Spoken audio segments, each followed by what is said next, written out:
Welcome to CPM Algebra and Geometry.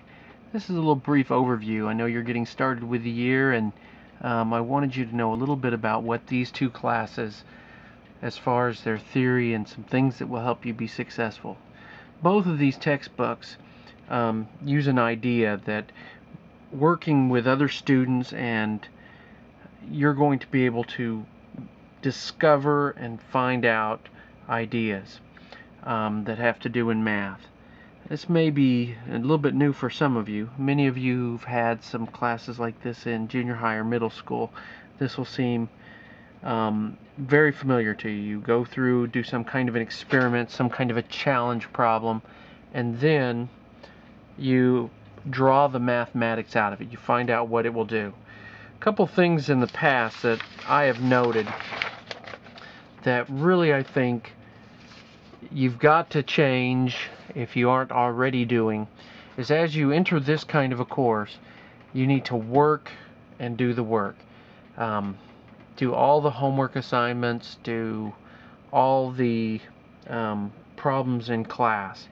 Take risks. When you're working with other students, do things that you might not be comfortable with, but you need to give your ideas. Sometimes they will be great ideas, sometimes they might not, but in a brainstorming kind of atmosphere, that'll help you get through the tasks much quicker. Okay? Contribute. Don't expect someone else to do all the work. Don't do all the work yourself, but contribute to the group as a whole. Everybody has something to give and something to do. Stay on the tasks that you're doing. Make sure you don't waste a lot of time, because even though it may seem like you have a lot of time, you don't have, because of the amount of sections that need to be covered and the amount of material, it's difficult, and you need to use your time wisely. Make sure to think. Make sure to kind of go, well, you know, I think this drawing is doing this, or I think the math is kind of happening this way. Throw the idea out to your group. Throw the idea out to your teacher. Remember, your group is your first avenue of resource most of the time, so you want to work with them. Now, I want to go over a few things that oh,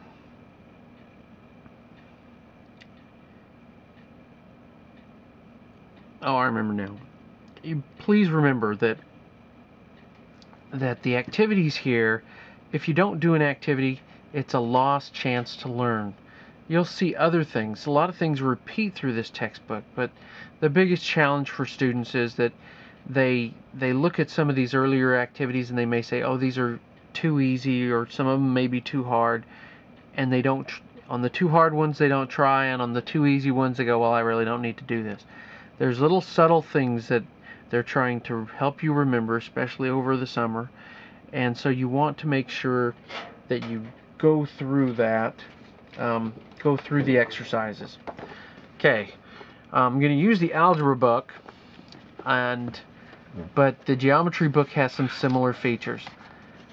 Okay, at the beginning of each chapter, you're going to have a section, kind of like this one, where they're going to talk about some of the general goals and some guiding questions. The guiding questions will help you in each section, and in this chapter outline, get a big view of what you're going to be learning.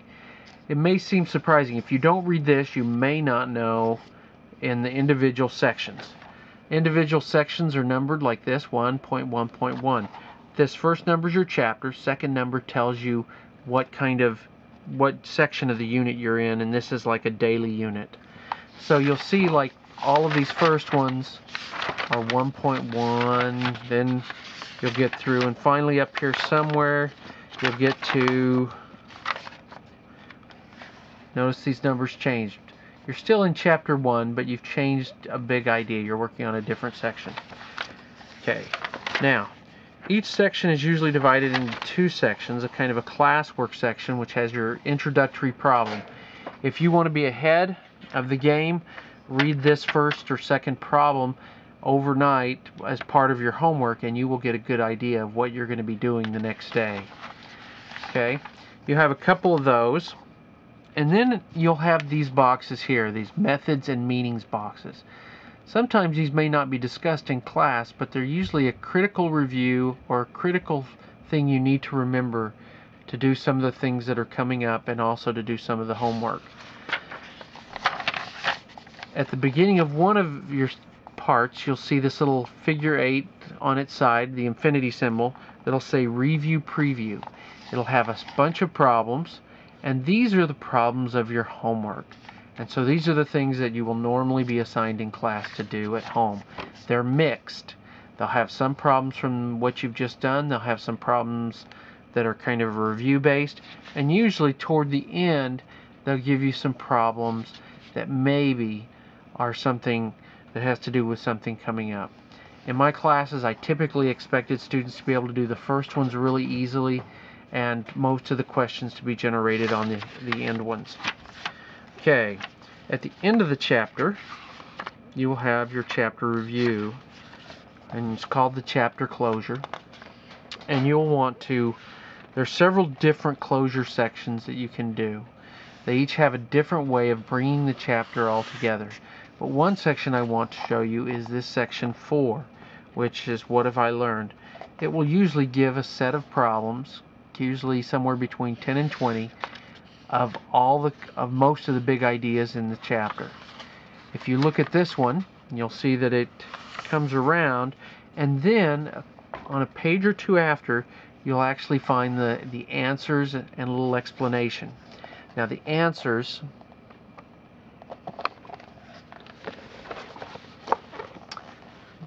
will usually just give you the straight answer. It'll also tell you where you can go for more help, what lesson that was in, and what are some of the problems in the chapter or other chapters that you can go back to. The back of the book has an index showing you like a word and what pages those topics were covered on. You have a guide to some symbols, and you have a glossary. And the glossary back here is usually really good because it has a page number, like vertex of a parabola is discussed on page 106. Anyway, don't let this class scare you. One of the best things that I like about this book and this class is that you're going to get to work and discuss the ideas of algebra. You're going to explore it and work in teams, and to me this is just a great way to learn and have a good time in a class. Anyway, pay attention, do your best, follow what your teachers say, and I wish you good luck. You'll notice that my videos are labeled with AC and GC, and if you do the sections as I'm able to this year, I'll try to get some of those up. I may not get all of them up, but I'll try to get some of them up there that may be helpful to you. Many of them that I'm doing this year may actually be more helpful if you do them in advance, but do them the day before, the night before you go to class, and get a kind of a little glimpse of what you're going to be covering the next day. Good luck.